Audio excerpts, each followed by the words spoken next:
വയനാട്ടിലെ ദുരന്ത മേഖലയിൽ ജനകീയ തെരച്ചിൽ തുടരുകയാണ്. മുണ്ടക്കൈ, ചൂരൽമല ഉൾപ്പെടെയുള്ള 6 സോണുകൾ കേന്ദ്രീകരിച്ചാണ് തെരച്ചിൽ നടക്കുന്നത്. ക്യാമ്പിൽ കഴിയുന്നവരിൽ സന്നദ്ധരായവരും തെരച്ചിലിൽ പങ്കെടുക്കുന്നുണ്ട്. ഇന്നത്തെ തെരച്ചിലിൽ പരപ്പൻപാറയിൽ വീണ്ടും മൃതദേഹ ഭാഗങ്ങൾ കണ്ടെത്തി. കാന്തൻപാറയ്ക്ക് താഴെയാണ് ഈ പ്രദേശം. വിവരങ്ങളുമായി സുർജിത് അയ്യപ്പത്ത് ചേരുകയാണ്. സുർജിത്ത്, ഇന്നത്തെ ഈ ജനകീയ തെരച്ചിലിൽ വീണ്ടും ശരീരഭാഗങ്ങൾ കണ്ടെത്തിയെന്ന് മനസ്സിലാക്കുന്നു. വിവരങ്ങൾ. ക്രിസ്റ്റീന, പരപ്പൻപാറയിൽ റിപ്പണിൽ നിന്ന് പോയ സംഘമാണ് തെരച്ചിൽ നടത്തിയത്.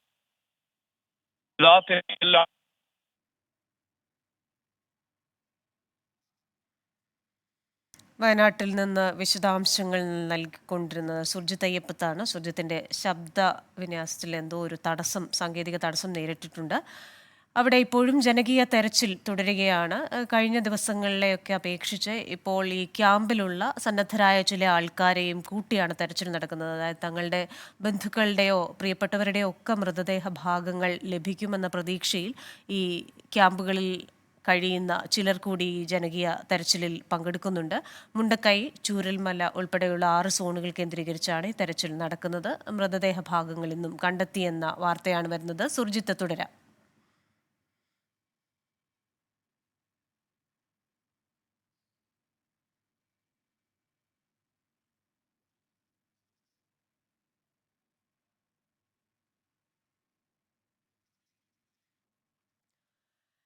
ഷഹദ് റഹ്മാനിലേക്ക് പോവുകയാണ്. ഷഹദ്, ഇന്നത്തെ ഈ ജനകീയ തെരച്ചിലിനൊരു പ്രത്യേകതയുണ്ടല്ലോ. കാരണം ഈ തിരച്ചിലിൽ ക്യാമ്പിൽ നിന്നുള്ള സന്നദ്ധരായവർ കൂടി പങ്കെടുക്കുന്നുണ്ടല്ലോ.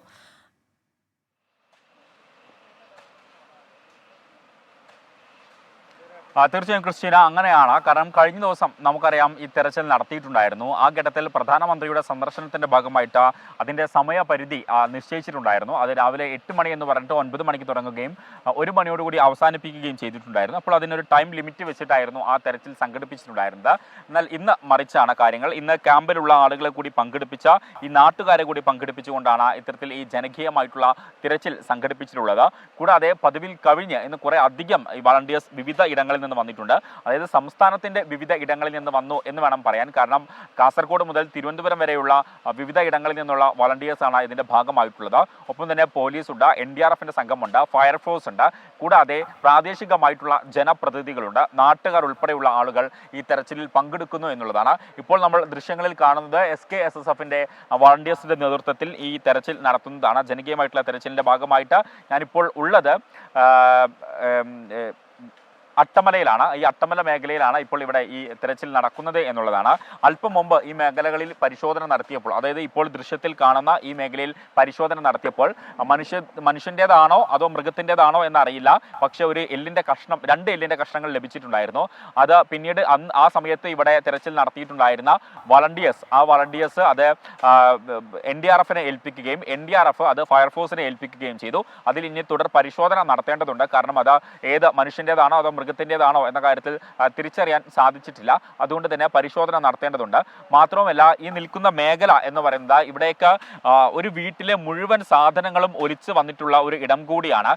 നമ്മൾ അല്പസമയം മുൻപ് ഇവിടെ നിൽക്കുന്ന സമയത്ത് ഒരു കട്ടിലുണ്ടായിരുന്നു. അതുപോലെ തന്നെ വീടിൻ്റെ ഒരു മുൻവശം പൂർണ്ണമായിട്ടും അടർന്നു പോകുന്ന ഭാഗങ്ങളുണ്ടായിരുന്നു. കൂടാതെ ഒരു കുട്ടിയുടെ സ്കൂൾ ബാഗ് ഉണ്ടായിരുന്നു. അതിൽ ആ കുട്ടിയുടെ സ്കെച്ച് പെന്ന്, പാഠപുസ്തകങ്ങളൊക്കെ തന്നെ ഉണ്ടായിരുന്നു.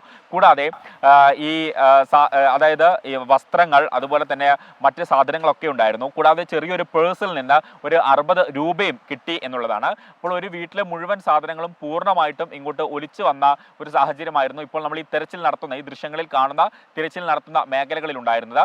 നേരത്തെ കിട്ടിയിട്ടുണ്ടായിരുന്ന ആ 2 എല്ലും കഷ്ണങ്ങൾ അത് NDRFനെ ഏൽപ്പിക്കുകയും NDRF അത് ഫയർഫോഴ്സിനെ ഏൽപ്പിക്കുകയും ചെയ്തിട്ടുണ്ട്.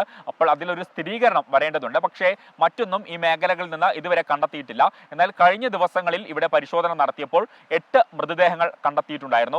2 ഭാഗങ്ങളായിട്ട് തിരിഞ്ഞിട്ട് തെരച്ചിൽ നടത്തുകയായിരുന്നു ചെയ്തിട്ടുണ്ടായിരുന്നത്. ആ ഘട്ടത്തിൽ 8 മൃതദേഹങ്ങൾ കണ്ടെത്തിയിട്ടുണ്ടായിരുന്നു. ഇപ്പോൾ നമുക്ക് ദൃശ്യങ്ങളിൽ കാണാം എന്ന് വിചാരിക്കുന്നു. ഇത്തരത്തിൽ ചെറിയ കുട്ടിയുടെ വസ്ത്രമൊക്കെയാണ് ഇപ്പോൾ ഈ മണ്ണിന്റെ അടിയിൽ നിന്ന് കിട്ടുന്നത്. കാരണം മണ്ണ് കുറെ അധികം വന്ന് അടിഞ്ഞു കൂടിയിട്ടുള്ള ഒരു മേഖലയാണ്. അപ്പോൾ അതുകൊണ്ട് വിദ്യാർത്ഥികളുടെ ഡ്രസ്സുണ്ട്, അതുപോലെ തന്നെ പ്രായമായ ആളുകളുടെ സാരി, അതുപോലെ തന്നെ സ്ത്രീകളുടെ വസ്ത്രങ്ങളൊക്കെ തന്നെ ഇവിടുന്ന് നമുക്ക് കാണാൻ സാധിക്കുന്നുണ്ട്. ഇപ്പോൾ ദൃശ്യങ്ങളിൽ കാണുന്നത് ഒരു ചെറിയ കുട്ടിയുടെ വസ്ത്രമാണ്. അത് മണ്ണിൽ ഈ ചളിയിൽ പുതിഞ്ഞ് കിടക്കുകയായിരുന്നു എന്നുള്ളതാണ്. ഇത്തരത്തിൽ ചെറിയ കുട്ടികളുടെ ബാഗും പുസ്തകങ്ങളും അതുപോലെ തന്നെ പേഴ്സും അവരുടെ സ്കൂളിൽ കൊണ്ടുപോകുന്ന മറ്റ് കളിപ്പാട്ടങ്ങളും അതുപോലെ തന്നെ സ്കെച്ച് പെന്നും ഒക്കെ ഈ മേഖലയിൽ നിന്ന് കിട്ടിയിട്ടുണ്ടായിരുന്നു. അപ്പോൾ പരമാവധി ആളുകളെ പങ്കെടുപ്പിച്ചുകൊണ്ട് കൂടുതൽ ഇടങ്ങളിൽ, പ്രത്യേകിച്ച് ഞാനിപ്പോൾ ഈ നിൽക്കുന്ന ഈ അട്ടമല മേഖലയിൽ പ്രധാനപ്പെട്ട കാര്യം എന്ന് പറയുന്നത് ഇവിടെ കുറെ അധികം പാറക്കല്ലുകളൊക്കെയാണ് ഉള്ളത്. അപ്പോൾ അതുകൊണ്ട് ഇവിടേക്ക് യന്ത്രങ്ങൾ കാര്യമായിട്ട് വന്നിട്ടുണ്ടായിരുന്നില്ല. പ്രത്യേകിച്ച് JCB അതുപോലെ തന്നെ ഹിറ്റാച്ചി ഉൾപ്പെടെയുള്ള യന്ത്രങ്ങൾ ഈ മേഖലയിലേക്ക് വന്നിട്ടുണ്ടായിരുന്നില്ല. മനുഷ്യ സാധ്യമായിട്ടുള്ള തെരച്ചിലായിരുന്നു കഴിഞ്ഞ മണിക്കൂറുകളിലും ഇന്നലെയും മെനഞ്ഞാന്നും ഒക്കെ ആയിട്ട് നടത്തിയിട്ടുണ്ടായിരുന്നത്. കൂടാതെ വലിയ രീതിയിൽ ഒരുപക്ഷെ ഓപ്പോസിറ്റ് ഭാഗത്തേക്ക് നോക്കിക്കഴിഞ്ഞാൽ കാണാൻ പറ്റും വലിയ രീതിയിൽ പുഴ ഒഴുകുന്നുണ്ട്. അപ്പോൾ നല്ല കുത്തൊഴുക്കുള്ള പുഴയായിരുന്നു കഴിഞ്ഞ ദിവസങ്ങളിൽ. നമ്മളിവിടെ വന്ന ഘട്ടങ്ങളിൽ നമുക്ക് ഇങ്ങോട്ട് വരാൻ പറ്റാത്ത സാഹചര്യത്തിൽ കുത്തൊഴുക്കുള്ള പുഴയായിരുന്നു. ഇപ്പോൾ പുഴ കുറെ കൂടി ശാന്തമായിട്ടുണ്ട്. കുറെ കൂടി നല്ല രീതിയിലാണ് പുഴ ഒഴുകുന്നത്. അതുകൊണ്ട് ആളുകൾക്ക് യഥേഷ്ടം വരികയും പോവുകയും ഒക്കെ ചെയ്യാൻ പറ്റുന്ന ഒരു സാഹചര്യമാണ് ഉള്ളത് ഇന്നത്തെ ഒരു കാലാവസ്ഥ. മാത്രമല്ല ഇന്ന് നല്ല തെളിഞ്ഞ കാലാവസ്ഥയുമാണ്. അപ്പോൾ അതുകൊണ്ട് തന്നെ ഇവിടെ തെരച്ചിൽ നടത്തുന്ന ആളുകൾക്ക് സുഗമമായിട്ട് ഇത്തരത്തിൽ തെരച്ചിൽ നടത്താൻ പറ്റുന്ന ഒരു സാഹചര്യം കൂടിയാണ് ഉള്ളത്. കഴിഞ്ഞ മണിക്കൂറുകളിൽ വലിയ രീതിയിൽ ഇവിടെ ആളുകളുണ്ടായിരുന്നു. പല ഭാഗങ്ങളായി തിരിഞ്ഞിട്ടാണ് ഇപ്പോൾ ഈ തെരച്ചിൽ നടത്തുന്നത് എന്നുള്ളതാണ്. ജനകീയ തെരച്ചിലിൽ നിന്നുള്ള വിശദാംശങ്ങളാണ് ഷഹദ് റഹ്മാൻ നൽകിയത്. സുർജിത്ത് അയ്യപ്പത്ത് കൂടി ചേരുകയാണ്. സുർജിത്ത്, ഈ റിപ്പണിൽ നിന്ന് പോയ സംഘം ചില ശരീരഭാഗങ്ങൾ കണ്ടെടുത്തുവെന്ന് സുർജിത്ത് അല്പസമയം മുമ്പ് റിപ്പോർട്ട് ചെയ്യുകയുണ്ടായല്ലോ. കൂടുതൽ വിവരങ്ങൾ എന്തൊക്കെയാണ്? ായി പരപ്പൻപാറ മേഖലയിലാണ് ഇന്ന് രാവിലെ ജനകീയ തെരച്ചിൽ തുടങ്ങിയത്. ആ ജനകീയ തെരച്ചിലാണ് ഇപ്പോൾ നിലവിൽ 2 ശരീരഭാഗങ്ങൾ രണ്ടിടത്തുനിന്നായി കണ്ടെത്തിയത്. കാലുകളുടെ ശരീരഭാഗങ്ങളാണ് കണ്ടെത്തിയിരിക്കുന്നത്. ഈ 20 അംഗ സംഘമാണ് ആ മേഖല കേന്ദ്രീകരിച്ച് തെരച്ചിൽ നടത്തിക്കൊണ്ടിരിക്കുന്നത്. പൂർണ്ണമായും വനമേഖലയാണ്. റിപ്പൺ ഭാഗത്ത് നിന്നാണ്, മേപ്പാടി റിപ്പൺ ഭാഗത്ത് നിന്നാണ് ഈ സംഘം പോയത്. 10 പേർ ചാമ്പ്യൻസ് ക്ലബിന്റെ പ്രവർത്തകരാണ്, 10 പേർ SDPIയുടെ പ്രവർത്തകരാണ്. ഇവരാണ് ഈ വനമേഖല കേന്ദ്രീകരിച്ച് ഇന്ന് തെരച്ചിൽ നടത്തിക്കൊണ്ടിരിക്കുന്നത്. ഇതിലാണ് ഇത്തരത്തിൽ 2 ശരീരഭാഗങ്ങൾ 2 ഇടങ്ങളിൽ നിന്നാണ് അത് കണ്ടെത്തിയിരിക്കുന്നത്. അത് 2 പേരുടേതാണ് എന്നുള്ള തരത്തിൽ തന്നെയാണ് വിവരങ്ങൾ നമുക്ക് ലഭ്യമാവുന്നത്. ഈ ഷാനവാസ്, അലി, നൌഫൽ, രോഹിത് ഉൾപ്പെടെയുള്ള, അങ്ങനെ രാഹുൽ ഉൾപ്പെടെയുള്ള ആ സംഘമാണ് അവിടേക്ക് പോയിട്ടുള്ളത്. അവർ തന്നെയാണ് കഴിഞ്ഞ ദിവസം 4 മൃതദേഹങ്ങൾ വീണ്ടെടുത്തത്. അതായത് ഈ കാന്തൻപാറയ്ക്ക് താഴെയായ പ്രദേശത്ത് നിന്ന് 4 മൃതദേഹങ്ങൾ കണ്ടെടുത്ത അതേ സംഘം, ആ സംഘം തന്നെയാണ് ഈ വനമേഖല കേന്ദ്രീകരിച്ചുള്ള തെരച്ചിൽ ചാലിയാറിന്റെ താഴ്ഭാഗത്തുകൂടി നടത്തിക്കൊണ്ടിരിക്കുന്നത്. അതായത് പൂർണ്ണമായും വനമേഖലയാണ്, ചെങ്കുത്തായ വനമാണ്, വലിയ കൂറ്റൻ പാറകളുള്ള, വഴുക്കലുള്ള പാറകളുള്ള, അത്രയും അപകടം പിടിച്ച ഒരു പ്രദേശമാണ്. അവിടെ വലിയ രീതിയിലുള്ള തെരച്ചിൽ സാധ്യമായിരുന്നില്ല. നമ്മോടൊപ്പം ഈ ദൗത്യ സംഘത്തിന്റെ ഭാഗമായ അലി കൂടി ചേരുകയാണ്. ശ്രീ അലി, അവിടെ നിന്ന് തരാനാകുന്ന വിവരങ്ങൾ എന്തൊക്കെയാണ്? ഇവിടെ ഞങ്ങള് രാവിലെ റെസ്പോൺ ഭാഗത്തുനിന്ന് ഒരു മിഞ്ഞാന്ന് വന്ന ടീം